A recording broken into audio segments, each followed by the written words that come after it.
नमस्ते, Madhavi news day में आपका स्वागत है। मैं आपका शिव प्रसाद चौधरी और आज हम इस यूट्यूब वीडियो में रैदास के पद, दूसरा पद न है चंचल मति मोरी, जैसे कि किताब में है आपका थोड़ा सा इधर का उधर होगा पर वही पद है। इसका पाठ करेंगे हम और शब्दार्थ देखेंगे, इस पर व्याख्या देखेंगे, प्रसंग देखेंगे। ठीक है, चलिए जो है मैं आपको दिखा दे रहा हूँ। शब्दार्थ मैं वह फिर से बोल दूँ, ये सब मैं सिर्फ आपको दिखा रहा हूँ, बस इतना ही। जो कुछ भी अच्छा है मैं आपके सामने ला देता हूँ। मैं कोई टीचर और विद्वान नहीं हूँ, तो कुछ है आपके सामने रख दे रहा हूँ। ठीक है, शब्दार्थ पहले देख लेते हैं, फिर हम जाते हैं पाठ। मति बुद्धि, भगति मन भक्ति, हूँ मैं, घट जीव प्राण, रमसी रमते हैं निवास करते हैं, निस्तार छुटना, मैं ते अपना बनाया। अब चलिए रैदास जी का पद, इसके बाद टिप्पणी देखेंगे, व्याख्या देखेंगे, प्रसंग देखेंगे एक एक करके। नर हरि चंचल है मति मोरी, ऐसे भगति करूं मैं तो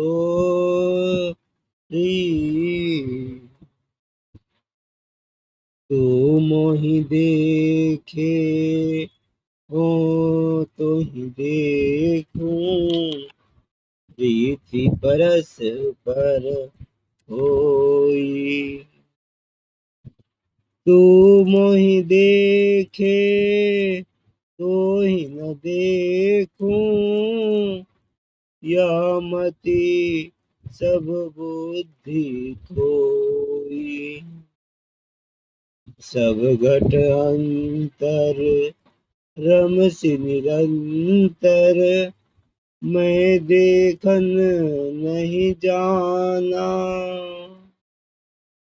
गुण सब तोर मोर सब गुण, पथ उपकार न माना।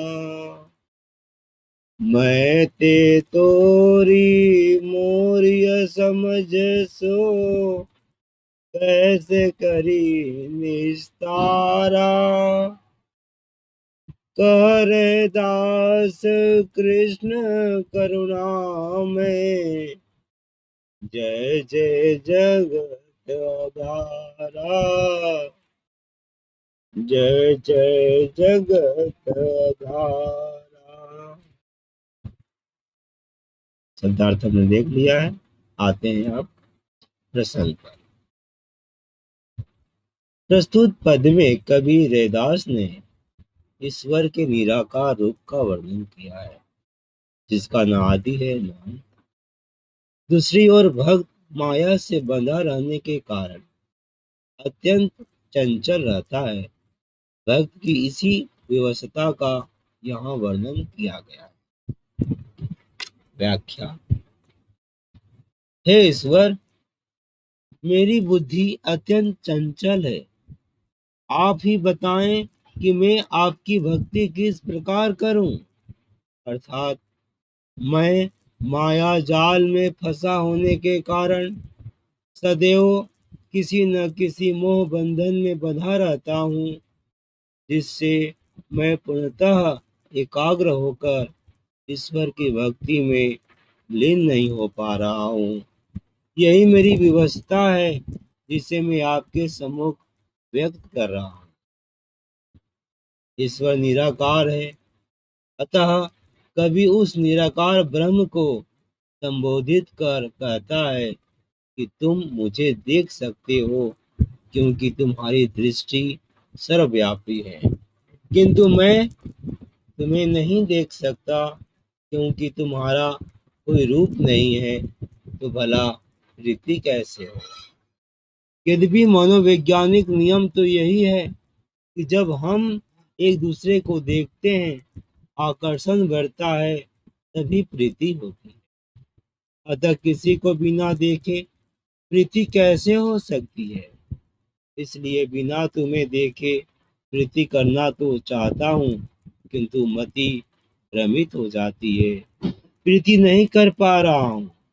तुम सबके हृदय में सदैव विराजमान हो, तुम्हारे में गुण ही गुण है, और मुझ जैसे माया मोह में फंसे जीव में अवगुण ही अवगुण भरे हैं। यहाँ तक कि तुम्हारे द्वारा किए गए उपकार भी मुझ जैसा अवगुणी समझ नहीं पाता। मैं अपनी नासमझी के कारण सदैव अपने पराये हमारे तुम्हारे की माया में फंसा रहता हूँ। भला तुम ही बताओ कि मैं अब उस द्वंद से कैसे छुटकारा पाऊं?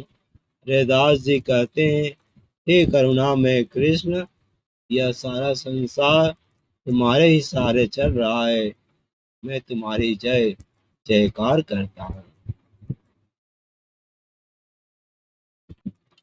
आगे टिप्पणी।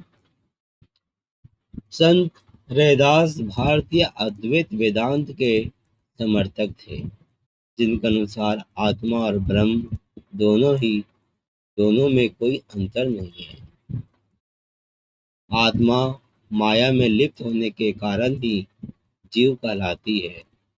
जीव माया में लिप्त रहता है और नाशवान है, चंचल है, अस्थिर है। ब्रह्म निर्गुण है, अचल है, अटल है। इसी भाव की झांकी रैदास के इस पद में दिखाई देती है, जब वे कहते हैं, सब घट अंतर रम से निरंतर, मैं देखन नहीं जाना। इसी प्रकार के विचार कबीर के इस दोहे में भी द्रष्टव्य है। सो साई तन में बसे, भ्रमयो न जाने तास, कहे कबीर विचार करी, जिन कोई खोजे दूरी। उपयुक्त पद दास भाव की भक्ति का सुंदर उदाहरण है। तो मित्रों, इसी के साथ रैदास जी का दूसरा पद भी पूरा हुआ। मैंने आपके सामने रखा, जो कुछ मुझे मिला। अब कैसा लगा आप समझिए, पर ये संपूर्ण है, पूरा है। उम्मीद है आपको ये बहुत मदद करेगा आपके इस पाठ को पूरा करने में। इससे संबंधित जो भी प्रश्न है पूछे जाएंगे तो आप उसमें उत्तर दे पाएंगे। बस आज इतना ही। धन्यवाद।